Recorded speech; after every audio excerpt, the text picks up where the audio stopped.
Welcome back, it's Chris the motherfucking Goon. Thanks for tapping into my motherfucking life. I'm the nigga that hate to hate, also the nigga y'all love to watch, cause everybody can relate, cause I done been through everything. Hey, that intro go though, you know what I'm saying? A little slogan I just made that, and I'm gonna get better at saying it, but um, I say that to say this. Before I show y'all countless proof of that I'm a targeted individual, I have to make y'all firm believers that that shit is real. So, watch. Let me explain to y'all first before I start showing y'all clips of other people explaining. I'm gonna explain it myself. Uh, Gang stalking is getting put on the list and becoming a targeted individual by the CIA and the FBI just for what you post on the internet.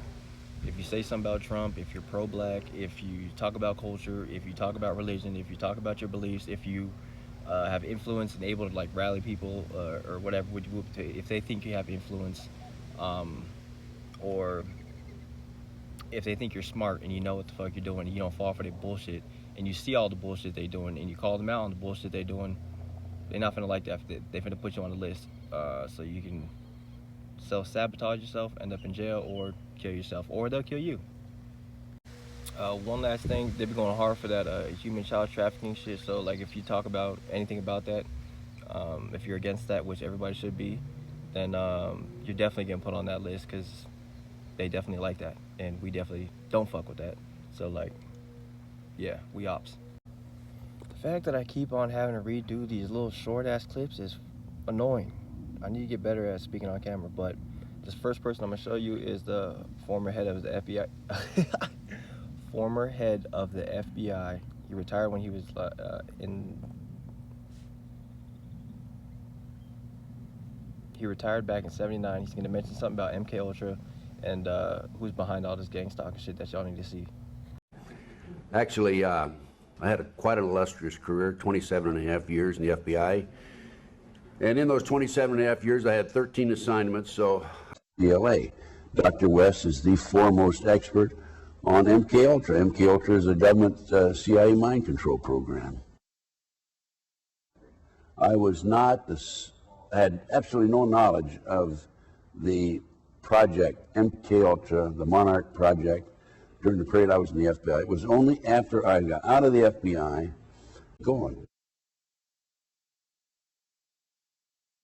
The international child kidnapping ring is not being exposed. I have personally given my documentation to the FBI on at least 6 or 8 occasions, and I have been ignored because it's a covert CIA child kidnapping operation that's been active since the early 1960s. What's happening here is these children are being flown, or were in the past in the 1980s, out of Sioux City, Iowa, to Washington, D.C. for these sex orgies for the purpose of blackmailing the congressman, of compromising them. And, of course, hey, there's a bill that's going to be passed on Monday, and then I can come around to you and say, Congressman, you remember when you were with that little boy, that little girl last Friday? Okay, you better vote this way. That's exactly what's happening. It's called blackmail. This is a CIA covert operation. It's called the Finders out of Washington, D.C. And they're involved in kidnapping and international trafficking of children around the world. And I had, in my day, in the 80s, I had one of the kids who was actually part of the kidnapping team. When he was 10, 11, 12 years old, they would put him out as a decoy in the parks, certain shopping malls and so forth, and to attract the kids his age over near the car. And then the adults would grab the children and be off with them. One little kid was a 12-year-old newspaper boy named Johnny Gosh out of West Des Moines, Iowa. Johnny Gosh was kidnapped, and back in 1982, he was taken in, used as a sex slave. Later, he and another kid escaped. They stole a car and escaped, and Johnny Gosh is in hiding right today, by the way. So that right there is just proving that the CIA is the same people who's kidnapping kids. Is the same people who's goddamn spying on people. Would you look at that? And that's why they're able to do all this goddamn crooked ass shit to civilians, which is high treason, you know what I'm saying, which has been going on forever. And this MK Ultra bullshit with these 5G. Now I sound like a conspiracy theorist, but in due time you will be a believer. after me. You know what I'm saying? But now watch. Can you tell me what kind of dark occult magic and rituals are performed on targeted individuals and who is responsible for doing this, please? Ritual abuse and trauma-based programming. Deliberate infliction of trauma to fracture consciousness and create dissociative states, linked historically to programs like MK Ultra. The trauma itself is considered a form of dark ritual that opens energetic vulnerabilities. The more trauma and the more fractured the soul becomes, the more it keeps somebody from awakening to their true purpose and spiritual sovereignty. Blood rituals and covenant binding. Occult groups are said to perform rituals using a target's biological material, hair, blood, to create energetic cords or binding contracts without consent. Sigil and curse work. Directed intention through sigils, hexes, or imprecatory ritual aimed at specific individuals to create confusion, illness, financial collapse, or relationship destruction. Sigils are also placed physically, in the target's home, workplace, and vehicle, used to anchor energetic surveillance, drain life force, or create portals for entity attachment and possession attempts.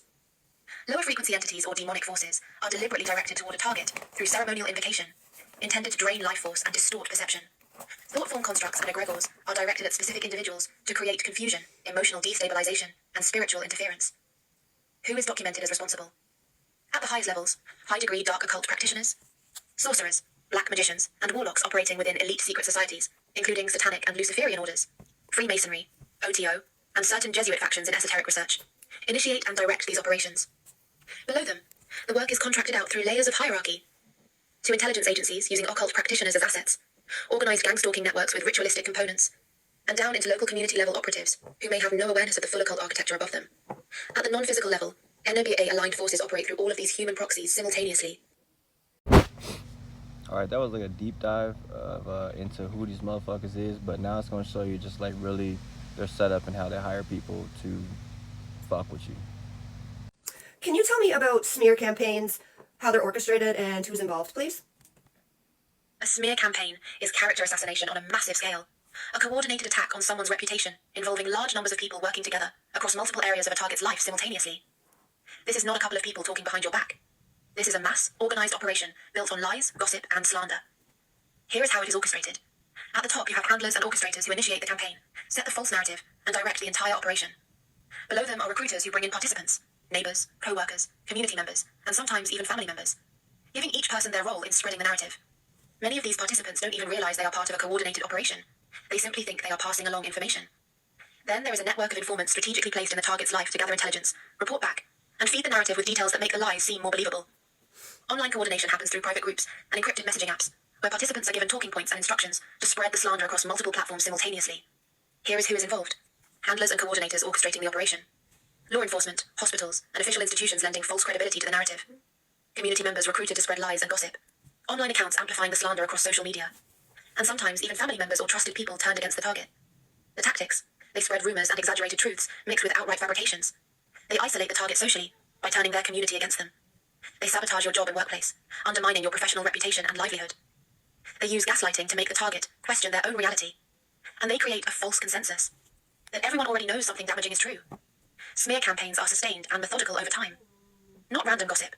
Deliberate, persistent operations designed to completely destabilize the target and keep them in a low vibrational state. The ultimate goal is complete isolation or total discrediting, so the target becomes invisible and nobody believes anything they say. Their goal is complete character assassination. So if that's not enough proof for y'all, look at this right here. The White House has created an FBI-led MPSM 7 Joint Mission Center dedicated to proactively hunting Americans suspected of domestic terrorism. Hold on. And homie right here is about to explain to you exactly what that means. The White House has created an FBI-led joint mission center that's dedicated to proactively hunting Americans suspected of domestic terrorism. You want to know what that is? The budget request reveals anti-Americanism, anti-capitalism, anti-Christianity, support the overthrow of the United States government, extreme on migration, extremism on racism, extremism on gender, hostility towards those who traditional American views on family, hostility towards those who hold traditional American views on religion, and hostility towards those who hold traditional views on morality. Do I have your attention yet? Are you alarmed? This is what the budget request shows right here. Domestic terrorists who are motivated at a range of ideologies and galvanized by recent political and social events in the United States pose an elevated threat to the homeland. Wasn't a COINTELPRO 3.0? Domestic terrorists exploit a variety of popular social media platforms, smaller websites with targeted audiences, and encrypted chat applications. They use these platforms to recruit new adherents, plan, and rally support for in-person reactions, and disseminate materials encouraging radicalization and mobilization to violence. Every accusation is a confession, and when they was accusing folks of going after them, that's what they were spewing up. In other words, if your political views are practically anything other than MAGA, you're on notice courtesy of the FBI. Education is elevation. Y'all stay vigilant out here. Me too, of course.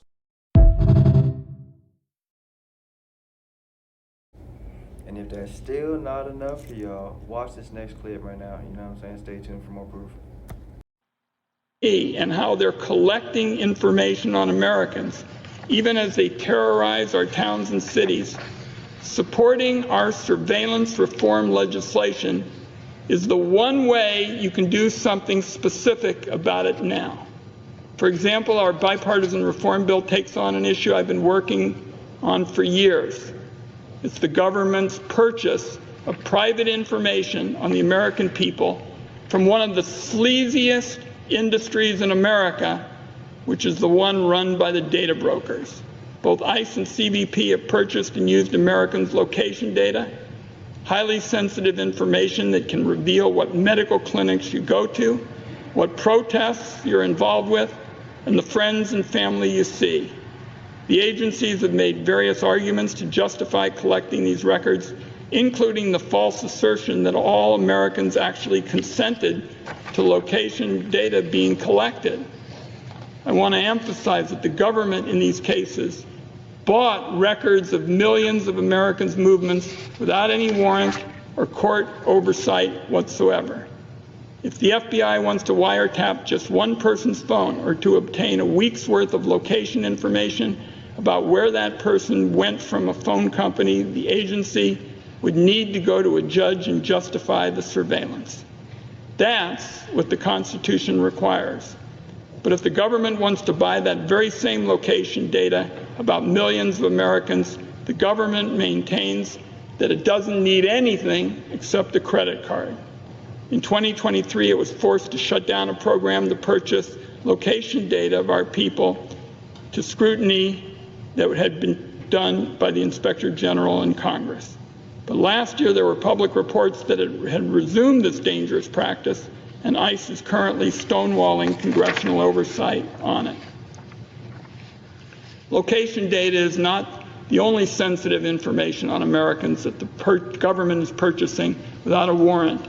Web browsing information, what websites Americans visit, is obviously very private. Just imagine the government looking over your shoulder all the time when you're using your phone. It's almost equivalent to spying on your thoughts. That's what happens when the government gets together with these sleazy data brokers. And it's not just ICE. The Pentagon, the IRS, Customs, Border Protection, the FBI, the Secret Service, all of them, Mr. President, have purchased Americans' location information or web browsing information. The government's purchase of all this private information ought to be enough. But I want to wrap up. And before I wrap this video up, let me show you exactly how easy it was to get put on this list. August 2nd, 2022, a media organization obtained a copy of a document which whistleblowers subsequently authenticated to the committee that is styled the FBI's Domestic Terrorism Symbols Guide on Militia Violent Extremists. Mr. O'Boyle, are you generally familiar with that guide? Yes. And that guide identified certain things that made people more likely to be deemed a threat or terrorists, didn't it? Yes. And wasn't one of those things just the number 2 and the letter A next to each other?